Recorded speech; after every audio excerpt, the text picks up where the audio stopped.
یہ جو قادیانی حضرات ہیں، احمدی حضرات ہیں، یہ بھی ہمارے ملک و قوم کا سرمایہ ہیں، ہمارے بھائی ہیں، ہماری بہنیں ہیں، اور ہم کوئی اس میں دقیقہ فروگزاشت نہیں کریں گے۔ اور میں ان کو بھی کہنا چاہتا ہوں جو مرزائیوں کے بھائی بنتے تھے، شرم کرو، حیا کرو، بے غیرت نہ بنو۔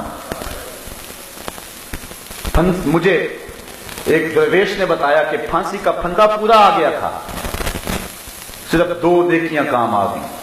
ایک تو جو ایٹمی دھماکہ کیا تھا وہ کام آ گیا، آج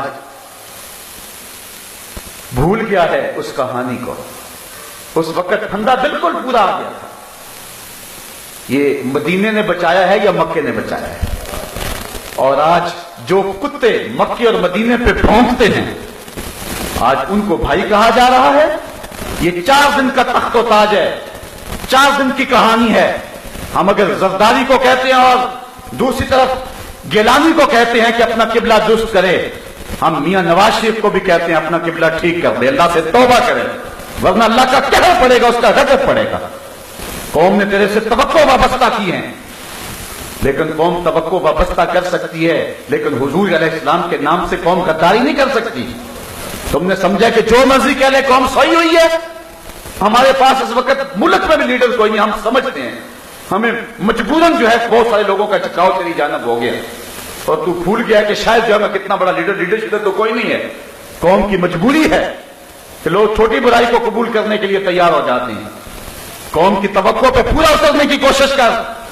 اور یہ جو غضب کیا اور ظلم کیا، مرزائیوں کو جو ہے وہ بھائی کہا، مرزائی ختم نبوت کے باغی ہیں، رسول اللہ کے دشمن ہیں۔ مرزا قادیانی نے کہا ہے کہ جو مجھے نبی نہیں مانتا وہ کنجریوں کی اولاد ہے۔ جو بدبخت یہ جملے کہیں تو اس کو بھائی کہنے والا ہمارا کیا لگتا ہے؟ اللہ سے توبہ کرے، اللہ سے معافی مانگے، ورنہ اتنا بڑا گناہ کیا ہے جو دنیا بھی برباد کر دے گا، آخرت بھی برباد کر دے گا۔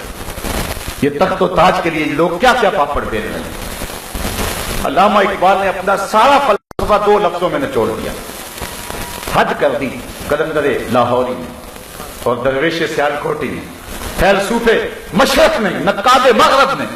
اقبال نے اپنا سارا فلسفہ 2 لفظوں میں نچوڑ دیا۔ اقبال کہتا ہے کی محمد سے وفا تو نے تو ہم تیرے، کی محمد سے وفا تو نے تو ہم تیرے ہیں، یہ جہاں چیز ہے کیا لوح و قلم تیرے ہیں۔